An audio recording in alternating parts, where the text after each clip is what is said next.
3.2 million have voted, according to the Secretary of State, Joycelyn Benson, who we sat down with and asked her what her biggest concern was. She said that it was the potential for violent disruptions. Take a listen. Many of our poll workers have gone through de-escalation training, and we'll have a field team of 100 people in the field actually working to show up and rapidly respond or help mitigate or de-escalate anything before it becomes an eruption. And speaking of security in Detroit, there has been bulletproof glass that has been installed at the city headquarters where absentee and ballots will be counted. Most polls will be closing here at about 8 p.m. Eastern time. Nate?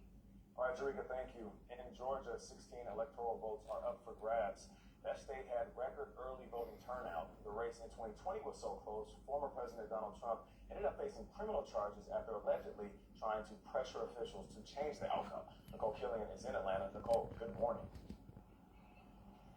Hey, good morning to you, Nate. And polls just opened here. Secretary of State Brad Raffensperger predicts we'll see about another million voters turn out today. That is on top of 4 million people who voted early. Raffensperger is trying to reassure voters that this election will be secure. Of course, Georgia was ground zero for election fraud claims in 2020 when then President Trump urged 100 poll workers have been trained and will be on the job, and each polling location will get extra security. Now, even though it took several days to call the race here in Georgia 4 years ago, election officials believe the process will be much faster this time around. Vlad?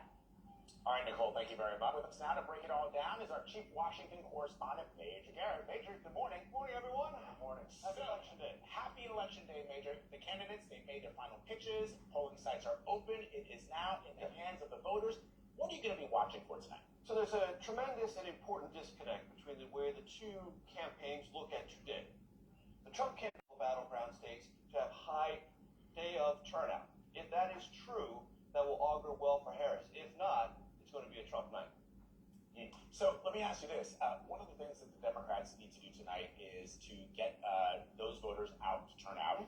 But I want to ask you about what we're seeing in the blue wall in the upper Midwest. Sure. It looks interesting to me based on that poll. And I know that we don't do this every single day, but you do. That poll that came out in Iowa, what does that mean for the upper Midwest? Great question. The Iowa poll had Harris up 3. I don't know if Harris is up 3. I know this. For her to win Wisconsin, her direction, that would flow through Michigan, Pennsylvania, and Wisconsin. So the Iowa poll may be a signal of something that is happening that is yet to be detected in other polls. The only thing I would say about that Iowa poll is it detected things about Trump in 2016 and 2020 that other polls didn't and was ahead of the curve. All right, Major, we will see you, Gail, and Tony tonight Yes. during our election coverage. Are you excited, Major? Very. Oh, all excited. Oh, right now.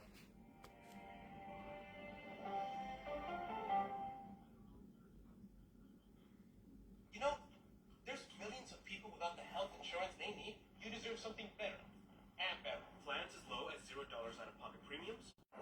Evil fog is back again. I can defeat it, but I need your help. Together, we can banish him from Dragonia forever. Can you help me beat the evil fog? Merge dragons. Be the hero. Play now. Of color. Affirmative action really gave us an equal opportunity. CBS Reports explores the historic decision and what it means for those chasing an opportunity to change their lives. I knew